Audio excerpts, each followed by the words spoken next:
दोस्तों स्वागत है आज के इस सेशन में जहां पर मैं जेई एडवांस्ड 2022 के पेपर 1 से एक क्वेश्चन डिस्कस करने जा रहा हूं।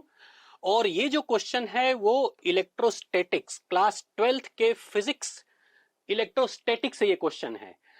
पहले समझते हैं ये क्वेश्चन क्या है और उसके बाद उस क्वेश्चन को सॉल्व करने के लिए किन कॉन्सेप्ट्स की हमें जरूरत है उस कॉन्सेप्ट पर मैं बात करूंगा और फिर उस क्वेश्चन को हम सॉल्व भी करेंगे। सबसे पहले देखते हैं ये क्वेश्चन क्या है।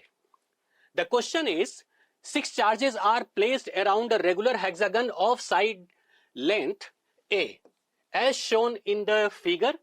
5 of them have the charge Q and the remaining one has the charge X। आपको जैसा कि यहां पे डायग्राम में बताया गया है, the figure is given in the question. You have been given the regular hexagon, it is the 6 sided hexagon is given और इसकी जो साइड की लेंथ बताई है that is small a. 5 of them have the charge Q। आप देख सकते हैं 1 2 3 4 5 ये 5 साइड्स पे आपको जो चार्जेस दिया गया है that is small q and remaining one has the charge small x। यहां पर दिया है the perpendicular from each charge to the nearest hexagon side passes through the centre of the hexagon and is bisected by the side. इसका मतलब यह हुआ कि यदि सपोज मैं किसी भी चार्ज की पोजीशन से परपेंडिकुलर में साइड से ड्रॉप करता हूं तो it will always pass through the centre, जैसा कि यहां पर एक चार्ज के केस में हमें बताया गया है। If this is the given situation, question is this, which of the remaining statements is or are correct. जैसा कि ये जो क्वेश्चन है यहां पर वन और more correct answer type question है, मतलब एक क्वेश्चन का एक से ज्यादा ऑप्शन करेक्ट हो सकता है। इसीलिए इसकी वर्डिंग में जो दिया गया है which one of the following statement or statements is or are correct in the SI units. आपको एसआई यूनिट्स में इस क्वेश्चन को सॉल्व करना है। ऑप्शंस हैं when x is equal to q the magnitude of the electric field at O is 0, that is the first option। when x is minus q the magnitude of the electric field comes out to be q upon 6 pi epsilon naught a का square। when x is equal to 2q the potential at O is 7q upon 4 root 3 pi epsilon naught into a। और last जो D option है x equal to minus 3q, x equal to minus 3q के case में the potential at centre is this. अब जरा इसको solve करेंगे हम, लेकिन इसको सॉल्व करने से पहले हम ये समझने की कोशिश करेंगे कि इस पर्टिकुलर इलेक्ट्रिक फील्ड और यदि पोटेंशियल मेरे को इस तरह के चार्ज डिस्ट्रीब्यूशन में यदि मुझे निकालना है तो हमें कौन से कॉन्सेप्ट की जरूरत पड़ती है। चलिए बढ़ते हैं कॉन्सेप्ट की तरफ। यदि सपोज कोई भी पॉइंट चार्ज है आपके पास, let us say you have been given a point charge capital Q here और उससे r डिस्टेंस पर आप इलेक्ट्रिक फील्ड निकालना चाहते हैं। लेट अस से इससे r डिस्टेंस पे I wish to find out the electric field. Electric field में जहां पर निकालना चाहता हूं that is at a distance r from the charge Q। Let us say it is this point. ध्यान रहे पॉइंट चार्ज का जो इलेक्ट्रिक फील्ड का फार्मूला होता है magnitude is E is equal to 1 upon 4 pi epsilon naught into charge that is Q divided by R का square. ये हो गया इलेक्ट्रिक फील्ड का बहुत ही सिंपल सा expression due to a point charge. अब यहां पर एक और बहुत महत्वपूर्ण चीज समझना है हमें कि इलेक्ट्रिक फील्ड वेक्टर क्वांटिटी होता है। वेक्टर क्वांटिटी होता है इसका मतलब इसका मैग्नीट्यूड तो होगा जो कि इस फार्मूले से दिया जाएगा और उसका अपना कोई डायरेक्शन भी होगा। इसके डायरेक्शन पर बात करें तो इसका डायरेक्शन कुछ इस तरह से लिया जाता है। यदि सपोज चार्ज आपका पॉजिटिव है, if the charge is positive, तो इलेक्ट्रिक फील्ड का जो डायरेक्शन होगा उस पॉइंट पर it will be away from the charge. ये हो गया आपका प्लस के केस में इलेक्ट्रिक फील्ड का डायरेक्शन। और यदि सपोज चार्ज नेगेटिव है तो if this is the charge negative, उस सिचुएशन में इस पॉइंट पर जो इलेक्ट्रिक फील्ड होगा that will be directed towards the charge. This is the simple concept. फिर से बता देता हूं, इसी कॉन्सेप्ट का हम इस्तेमाल करेंगे to solve the question which is given today. यदि सपोज चार्ज पॉजिटिव है तो जिस पॉइंट पर हम इलेक्ट्रिक फील्ड निकालना चाहते हैं उस पॉइंट पर इलेक्ट्रिक फील्ड का जो वेक्टर होगा that will be away from the charge along the line joining the center and the point। और यदि सपोज चार्ज नेगेटिव है तो उसका जो डायरेक्शन होगा that will be directed towards the charge, of course along the line joining the center, along the line joining the point and the charge. और दोनों ही situation में जो मैग्नीट्यूड दिया जाएगा उसके लिए तो यही फार्मूला होगा, E is equal to 1/4 pi epsilon not into q upon r square. ये हुआ इलेक्ट्रिक फील्ड का कॉन्सेप्ट जो हमें आज के इस क्वेश्चन को सॉल्व करने में मदद करेगा। दूसरा जो कॉन्सेप्ट मैं लेना चाहूंगा that is the potential. Suppose you have been given a charge capital q और इससे आर डिस्टेंस पर आप पोटेंशियल निकालना चाहते हैं। लेट अस से आर डिस्टेंस पर दिस इज द पॉइंट जहां पर आप पोटेंशियल निकालना चाहते हैं, दिस इज द पॉइंट जहां पर मुझे पोटेंशियल निकालना है due to the charge capital q. तो पोटेंशियल का फार्मूला होगा V is equal to 1/4 pi epsilon not into point charge divided by r. ध्यान रहे क्योंकि पोटेंशियल स्केलर क्वांटिटी है तो यहां पर डायरेक्शन की कोई जरूरत नहीं है, सिर्फ magnitude is required when the potential is asked. तो ये दो क्वेश्चन का, दो कॉन्सेप्ट का आज हम यहां पे इस्तेमाल करेंगे, इलेक्ट्रिक फील्ड और potential, to solve the question which is given in today's slide. So the question फिर से मैं रिपीट कर रहा हूं, यहां पर 6 चार्जेस आर प्लेस्ड, आप देख सकते हैं ज्योमेट्री में, और ये क्वेश्चन पेपर में दिया गया है, डायग्राम में, ये डायग्राम आपको वहां पे दिया गया है। इस तरह के क्वेश्चन में फिगर, डायग्राम और उसकी अंडरस्टैंडिंग बहुत महत्वपूर्ण रोल प्ले करती है। तो मैं इसी की मदद से सबसे पहले फर्स्ट ऑप्शन को वर्कआउट करने की कोशिश करता हूं, that is x equal to q. जो 5 चार्ज है वो तो फिक्स स्मॉल क्यू दिए गए हैं, लेकिन जो छठा चार्ज है x इक्वल टू क्यू हो तो magnitude of the electric field at O is 0। जरा इस पर बात करते हैं। Let's see, this x is given as q as in first option. तो x इक्वल टू क्यू यदि आपको दिया होगा, हम सबसे पहले सिंपल सा वेक्टर की मदद लेते हैं। सो मान लीजिए कि ये जो हमें स्मॉल क्यू दिया है इसका इलेक्ट्रिक फील्ड मैं पॉइंट O पर बनाना चाहता हूं। सो इसका जो इलेक्ट्रिक फील्ड होगा दैट विल बी दिस वे।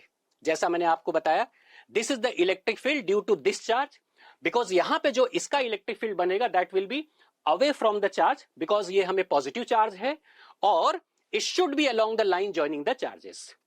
इस स्टेप को और बेहतर समझने के लिए मैं कुछ लेटर्स का इस्तेमाल कर लेता हूं जो हमें इस बात को समझने में और मदद करेगा। मान लीजिए this is the point A, this is point B, this is point C, this point is D। इसको हम E ले लेते हैं, इसको हम F ले लेते हैं, और अब मुझे निकालना है electric field because of the charges जो A, B, C, D, E और F पर हमें दिख रहे हैं। सो ये जो मैंने इलेक्ट्रिक फील्ड यहां पर निकाला है, this is the charge, this is the electric field due to charge at A, तो इसीलिए मैं इसे EA बता देता हूं, it is EA, this the positive charge. अब हम देखते हैं electric field due to D क्या होगा। इलेक्ट्रिक फील्ड जो कि चार्ज Q है, जो कि हमें D पे दिया गया है, that also will be along the line joining this, and so it is this way. This is going to be electric field because of the charge which is at D, it is this. और यदि मुझे B का electric field यहां पर निकालना है तो it is again along the line joining the point B and the centre O, और it will be taken like this. This is going to be electric field due to charge which is placed at B। और electric field जो E point पर हमको दिया है charge, उसका यदि मुझे निकालना है तो it will be this way. This is electric field due to the charge which is placed at point E, और बिल्कुल उसी तरीके से C और O को ज्वाइन करूंगा, और along the same line I will be having the electric field due to the charge which is placed at C, तो इसे मैं EC ले लेता हूं, और electric field due to F will be taken this way। मैंने बिल्कुल वही नॉर्म फॉलो किया है जो अभी अभी मैंने आपको कॉन्सेप्ट में डिस्कस किया। This is electric field due to the point which is at F। अब वैसे तो यदि आपके पास ज्योमेट्री की अंडरस्टैंडिंग अच्छी है तो आप यहां पर सीधे ही देख के बता सकते हैं कि ये सारे इलेक्ट्रिक फील्ड एक दूसरे को कैंसिल कर देंगे। बिकॉज ईडी और ईए अपोजिट डायरेक्शन में है, उसी तरह से ईसी और ईएफ भी अपोजिट डायरेक्शन में है, और ईबी और ईडी भी अपोजिट डायरेक्शन में है।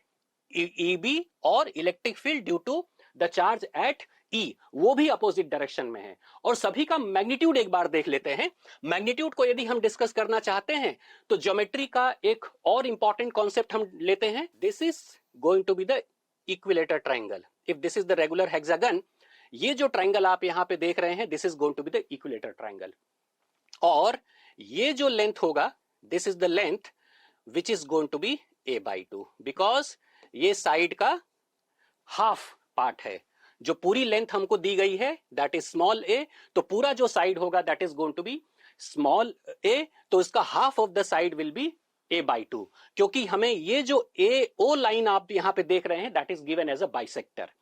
और अब यदि सपोज मुझे निकालना है द डिस्टेंस, जैसा कि हमारा इलेक्ट्रिक फील्ड का एक्सप्रेशन का यदि मैं मैग्नीट्यूड निकालना चाहता हूं, so this is 1/4 pi epsilon not into charge Q upon R का स्क्वायर। यहां पर जो R होगा that is going to be the distance AO, that is going to be the distance AO। अब हम सबसे पहले सिर्फ इस डिस्टेंस के लिए वर्कआउट करते हैं।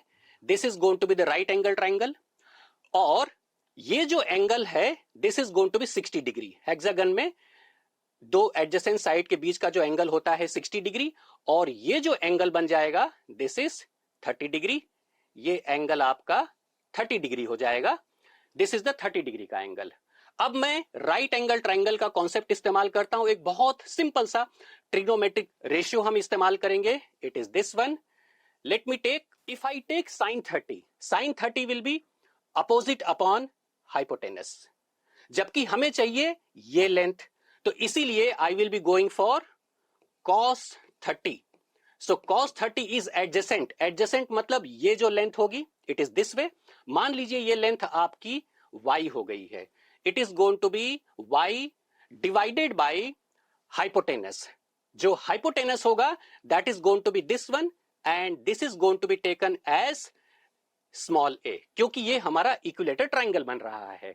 यदि आप इसको अवॉइड करना चाहते हैं तो आप इस तरह से ले सकते हैं, I be going for tangent 30 upon 2 times of a। ये लेंथ हमारा √3 अपॉन 2 टाइम्स ऑफ a हो गया।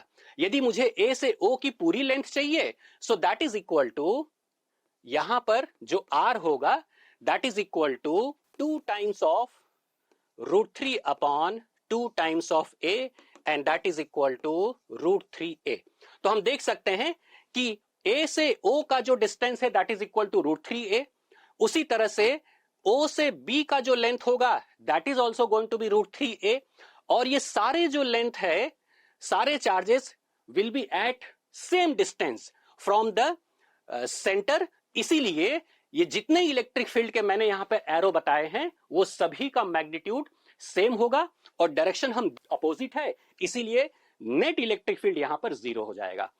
तो आते हैं पहले ऑप्शन पर। When x is equal to q, the magnitude at electric field O is 0। ये आंसर बिल्कुल सही है। So option A is correct. अब सेकंड ऑप्शन को एक्सप्लोर करते हैं। x equal to minus Q हो, then what will be situation.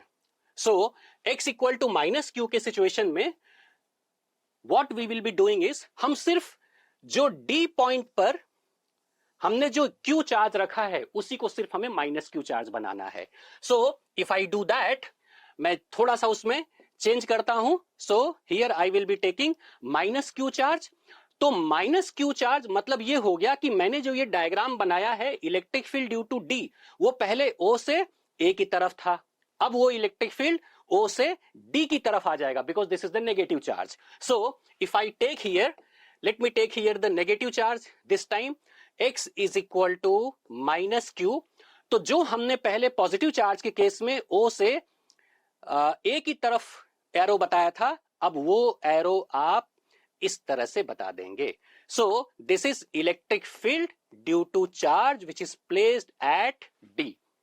दोस्तों अभी भी आप देख सकते हैं कि यहां पर EB और EE फिर से एक दूसरे को कैंसिल करेंगे, और EC और EF वो भी एक दूसरे को कैंसिल करेंगे। लेकिन अब इस सिचुएशन में ईडी और ईए दोनों सेम डायरेक्शन में हैं, और यदि दोनों सेम डायरेक्शन में होंगे तो जो इलेक्ट्रिक फील्ड होगा वो तो अब ऐड हो जाएगा, क्योंकि वेक्टर का जो दो वेक्टर क्वांटिटी को हम ऐड करते हैं तो उसका जो फार्मूला होता है रिजल्टेंट निकालने का, that is under root of a square plus b square plus 2 times of A b into cos of angle between them.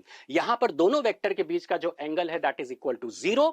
इसीलिए बी के केस में जो आंसर हमारा आएगा दैट इज ऑप्शन बी जो हमको दिया है, दैट इज ई नेट। यदि मुझे निकालना है तो it is 2 times of 1 upon 4 pi epsilon not into charge divided by r का स्क्वायर, ये रहा आर, दैट इज √3a का होल स्क्वायर।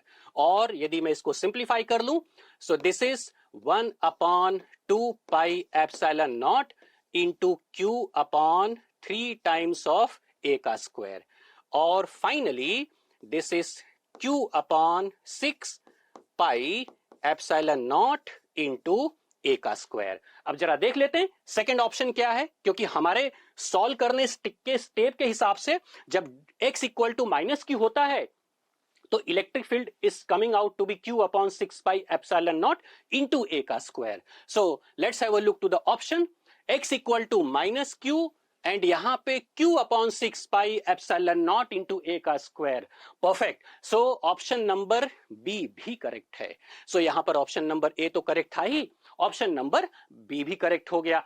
अब जैसा कि हम जानते हैं कि मल्टीपल करेक्ट टाइप क्वेश्चन होता है तो हमें सी और डी के लिए भी एक्सप्लोर करना पड़ेगा, लेकिन सी और डी का जो काम होगा वो थोड़ा आसान होगा इसके कंपैरिजन में, क्योंकि यहां पर हमें सिर्फ पोटेंशियल निकालना है। पोटेंशियल निकालना है तो हमें सिर्फ मैग्नीट्यूड से डील करना है। सो शुरू करते हैं सी ऑप्शन के साथ। सो सी ऑप्शन में कहा है कि x इज इक्वल टू यदि 2q हो तो उसका potential at centre is this. जरा देखते हैं। अब हम ये पूरा जो यहां पे जो मैंने डायग्राम बनाया था, this diagram was to find out the electric field. तो इलेक्ट्रिक फील्ड था तो वो तो वेक्टर क्वांटिटी था, इसलिए हमें सारे एरो बनाने पड़े। अब हमें पोटेंशियल निकालना है, तो पोटेंशियल निकालना है तो हमें वेक्टर को बताने की जरूरत नहीं है, इसीलिए हम थोड़ा सा पोटेंशियल निकालने के पॉइंट ऑफ व्यू से इस डायग्राम को फिर से समझने की कोशिश करते हैं। हां, अभी यहां पर जो डिस्टेंस होगा, डिस्टेंस O से A का will be same, that is √3a।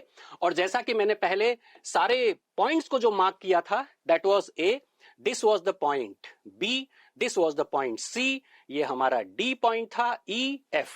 अब हमें जो क्वेश्चन में कहा है, the question is x equal to 2q लेना है और हमें पोटेंशियल के लिए सॉल्व करना है। Let me take x is equal to 2q, x equal to 2q ले लेते हैं। So x is equal to 2 times of q, और अब हम पोटेंशियल निकालते हैं। सो ऑप्शन नंबर सी के लिए मैं वर्कआउट कर रहा हूं। अब यदि सपोज मुझे पोटेंशियल चाहिए, और पोटेंशियल तो मेरा स्केलर क्वांटिटी होता है, और स्केलर क्वांटिटी में आपको सीधे ऐड करना होता है, जैसे 5 और 4 ऐड करते हैं, 10 और 9 ऐड करते हैं, सिंपल तरीके से आपको स्केलर वैल्यू को ऐड करना है। So let me get the potential because of the each charge. So this is equal to, सबसे पहले हम पोटेंशियल बिकॉज ऑफ ए निकाल लेते हैं। It is potential because of A, B, C और ई और एफ, सबका पोटेंशियल सेम होगा क्योंकि सभी के चार्जेस भी सेम हैं, सारे चार्जेस सेम डिस्टेंस पर हैं सेंटर से। लेकिन डी का जो पोटेंशियल होगा वो डबल होगा इनके कंपैरिजन में, क्योंकि चार्ज 2 गुना हमें दिया गया है। So this is VA is equal to 1 upon 4 pi epsilon naught, it is charge divided by distance, distance तो हमें यहां पे दिया ही है, दैट इज √3a। डिस्टेंस के लिए हमने पहले से ही वर्कआउट कर लिया है।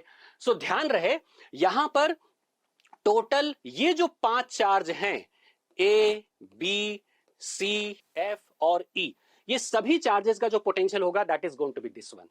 और D का जो पोटेंशियल होगा उस सिचुएशन में जो Q होगा that will be replaced by 2Q। So final जो आपका आंसर होगा, जो फाइनल आंसर होगा, it is 5 + 2 that is 7 times of Q divided by 4 √3 into pi into epsilon not into small A. ये हो गया हमारा आंसर for C part. C part का answer is 7q upon 4√3 into pi into epsilon not into A. जरा देखते हैं option क्या दिया है हमें। Yes, it is 7q upon 4√3 pi epsilon not into A. चलिए, तो हमारा सी ऑप्शन भी करेक्ट हो गया। अब जरा देख लेते हैं डी का क्या हाल है। सो डी के केस में what I will be doing is x को मैं रिप्लेस कर दूंगा -3q से। सो if I go for that, x को यदि मैं -3q से रिप्लेस करूं, so let's do that. X को हमें -q से रिप्लेस करना है। सो यहां पर x इज इक्वल टू, हमें दिया है क्वेश्चन में x is equal to -3q से हमें रिप्लेस करना है। So let's do that. So replacing x by -3q। तो अब जो हमने पहले d का पोटेंशियल निकालने के लिए +2q किया था, तो 5q + 2q हो गया था। इस बार जो आंसर आएगा, इस बार का जो आंसर आएगा वो पहले से अलग होगा, क्योंकि d का जो चार्ज है वो बदल दिया गया है। सो d का चार्ज बदल दिया गया है। सो स्टेप को थोड़ा सा मॉडिफाई कर लेते हैं। अच्छा, पोटेंशियल बिकॉज ऑफ a तो वही रहेगा, ए बी सी ई और एफ का पोटेंशियल तो वही रहेगा। सो अब जो मेरा आंसर स्टेप होगा, that is it is going to be 5 times of q divided by 4 into √3 into pi into epsilon not into A. ध्यान रहे, ये जो 5q मैंने कंसीडर किए हैं वो ए बी सी एफ और ई है। अब जब मैं d का पोटेंशियल लिखूंगा, so that is -3 times of q divided by 4 into √3 into pi into epsilon not into A. तो फाइनली मेरा जो आंसर होगा that is 2 times of q divided by 4 into √3 into pi into epsilon not into small A. So ये हो गया मेरा answer 2q upon 4√3 pi epsilon not into A. जरा इसका ऑप्शन देख लेते हैं। इट इज 3q अपॉन 4√3, जबकि हमारा जो आंसर आ रहा है वहां पर 2q अपॉन दिया है। तो इसका मतलब यह हो गया कि आंसर डी इनकरेक्ट है। तो दोस्तों, हम कह सकते हैं कि इसका जो आंसर होगा, इस पर्टिकुलर क्वेश्चन का जो आंसर होगा, that is a B c. ये तीनों क्वेश्चन, आप तीनों ऑप्शन बहुत आराम से, सिंपल सा कॉन्सेप्ट जो कि एनसीईआरटी बेस्ड होता है, उसकी मदद से यहां पर सॉल्व कर सकते हैं। तो इस तरह से एक इंटरेस्टिंग क्वेश्चन हमने यहां से लिया। और what I will be expecting is, आप अपने वैल्यूएबल फीडबैक मेरे साथ जरूर शेयर करें। I am sharing my WhatsApp number 9428403104। Thank you.